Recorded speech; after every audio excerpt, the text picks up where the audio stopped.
सत्संग। बच्चों को ये श्लोक हजारों नहीं लाखों बच्चों में जाके पढ़ाया है।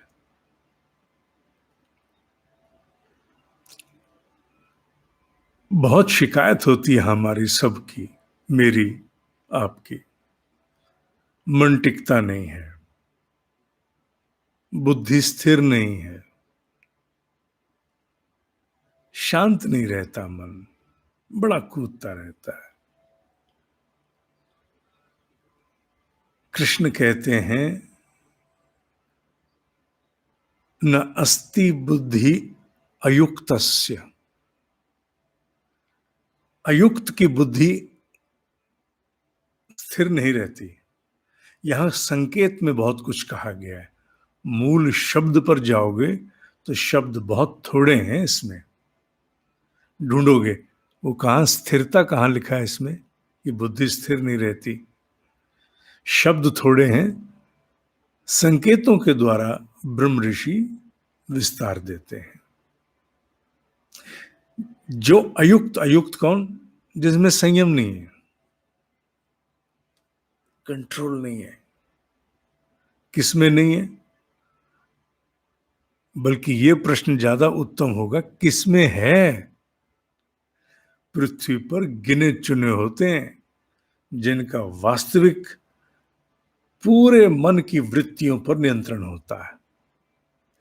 अन्यथा एक आध वृत्ति किसी न किसी की, सभी की भागती है। और कईयों में तो बहुत वृत्तियां भागती हैं, कई तरह की कामनाओं का मन होता है। फिर भी जो साधक हो जाते हैं, उनकी बुद्धि अर्थात उनका अंतःकरण, यहां बुद्धि को आप अंतःकरण मानो, बुद्धि को आप मन मानो, बुद्धि को आप पूरा भीतर का तामझाम मान लो, मोटी बात। वो फिर भी कुछ अंशों में किसी एक कामना को लेके अधिक अस्थिर होता है, सबको लेके नहीं। साधक से बात हो रही है। हालांकि इस पर आगे भी और कुछ कहा उन्होंने, वो श्लोक भी आएगा। पर मूल यही है कि जिसका नियंत्रण नहीं है उसकी बुद्धि स्थिर नहीं रहेगी, कभी नहीं रहेगी। वो हमेशा भागती भागती भागती भागती भागती रहेगी। तो संयम पकड़ना है। संयम पकड़ना है तो उसके लिए कोई तप, कोई अभ्यास, कोई संकल्प लेने पड़ेंगे। जब तक वो तप, अभ्यास, संकल्प नहीं लिए जाएंगे, आगे कैसे बढ़ेंगे? अगर हम तप, संकल्प के लिए अभ्यास हेतु उपस्थित नहीं होंगे और उसमें असफल नहीं होंगे तो फिर खड़े नहीं होंगे। जो असफल हो जाता है ना बार बार, उसमें बड़ा विश्वास आ जाता है। क्यों? उसके लिए खेल बन जाता है।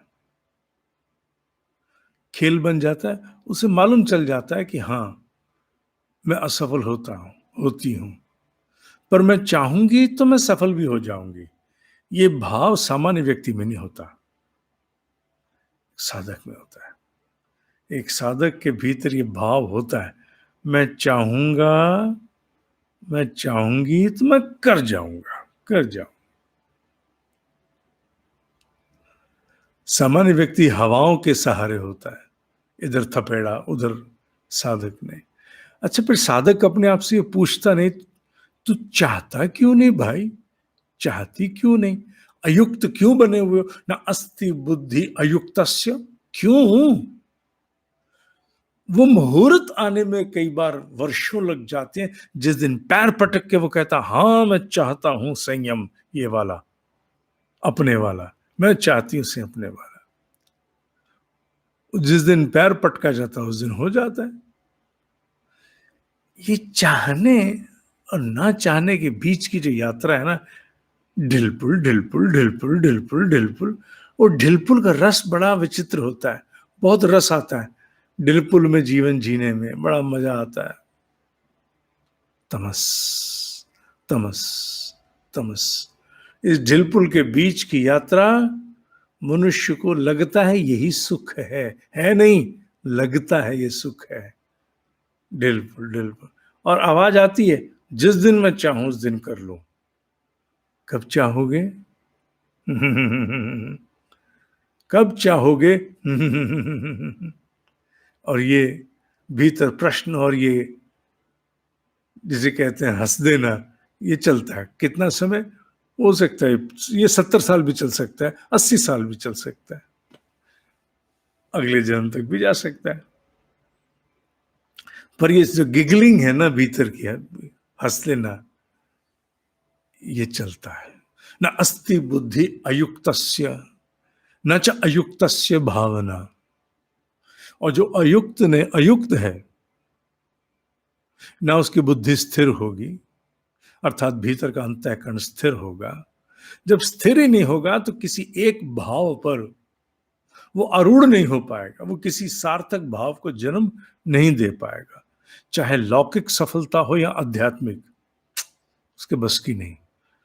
सब कर्मों का, पिछले कर्मों का कोई खा गया तो ठीक है, पिछले कर्मों का तो दुनिया खाती है। हमने तो, मनुष्य छोड़ो, लंबे बाल वाले सफेद कुत्तों को भी खाते हुए देखा है, बड़ी बड़ी गाड़ियों में घूमते हुए, और उनकी देख रेख ऐसे होती है जो मनुष्य की नहीं हो सकती। तो क्या ये बुरी बात है? मैंने बुरी तो नहीं कही, मैंने तो उदाहरण दिया है कि केवल भाग्य का खाने की बात करो तो भाग्य का तो कई बार पशु भी खा जाते हैं, भले वो मनुष्य योनि से पीछे गए हो कहीं किसी कारणवश। तो भाग्य के खाने का चर्चा मत करो कि भाग्य से खा लिया, बात वो करो जो पुरुषार्थ से किया गया। अर्जुन हो ना, अर्जुन हो तो पुरुषार्थ की बात करो। न च अयुक्तस्य भावना, उसमें भावना जन्म नहीं लेगी। भाव ही तो शक्ति है, भाव ही तो भगवान है, भगवान भावना ही तो है। अर्थात भाव के द्वारा ही तो सृष्टि निर्मित है, भाव के द्वारा ही तो किसी संकल्प पर आरूढ़ होकर तुम असंभव को संभव कर सकते हो, पहाड़ का पेट चीर सकते हो। किससे? भाव से। भाव नहीं तो तुम्हारे बस का नहीं है। मन के संकल्प तो पलों में धराशायी होते हैं। कहते हम संकल्पित मन है, हाँ ठीक है, हम संकल्पित मन कहते हैं, कहना ठीक है, पर पीछे शक्ति किसकी है? भाव की, भाव की शक्ति।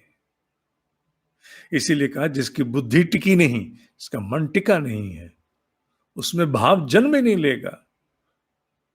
न च अभावयतः शांति ही, और जिसमें भाव नहीं उसे शांति नहीं है।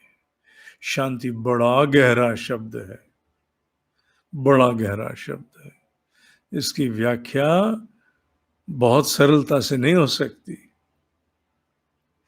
यूं समझ लो मोटे रूप से, फिलहाल, शब्द बीच में मोटा है, ये बड़ा ध्यान से पकड़ना, फिलहाल, अभी के लिए इतना समझ लो, हालांकि इतना नहीं है, इतना समझ लो कि शांति का तात्पर्य है कि ईश्वर तुमसे जो आशा करता है, वो रचयिता तुमसे जो आशा करता है, उस रचयिता ने तुम्हें जो क्षमताएं दी हैं, अपने समतुल्य बनाया है, जब तुम उसी के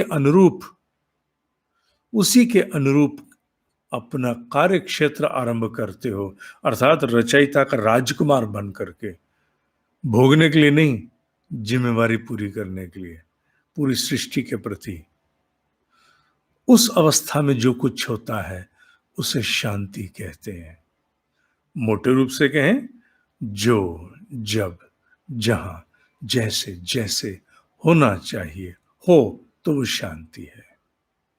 जो जहां ईश्वरीय संकल्प के अनुरूप होना चाहिए जब हो तो शांति है। जो ईश्वरीय संकल्प की अनुरूपता में आए वो शिव है, जो नहीं आए वो अशिव है। शिव शांति है, अशिव अशांति है। न अस्ति बुद्धि अयुक्तस्य न च अयुक्तस्य भावना न च अभावयतः शांति ही, अशांतस्य कुतः सुखम। जो अशांत रहेगा उसे सुख नहीं मिलेगा, मनोरंजन मिलेगा, भरपूर मिलेगा। सुख क्या होता है? किसी को कुछ दे करके, अर्थात अपने आपे से उठ करके कुछ हो पाना, अपने छोटे से अस्तित्व को विस्तार देना सुख है, परम सुख है।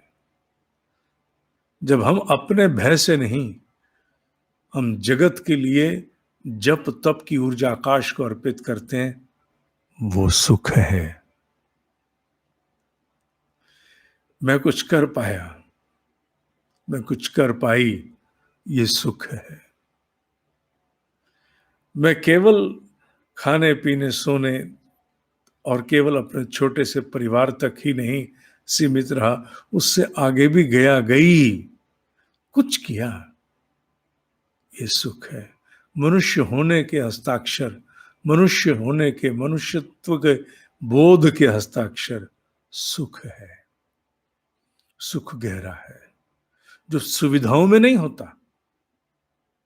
सुविधाओं में दुविधा होती है, सुख कहा जहां तुम्हारा आपा विस्तार करे, जहां आपा ईश्वर का राजकुमार होने का, ईश्वर का अंश होने का व्यवहार करे, उसे कहेंगे सुख।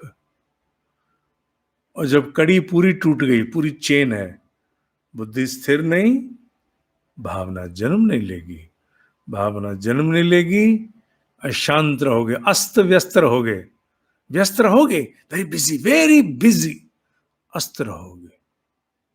और जब शांत नहीं रहोगे तो सुख कहां मिलेगा? नहीं मिलेगा।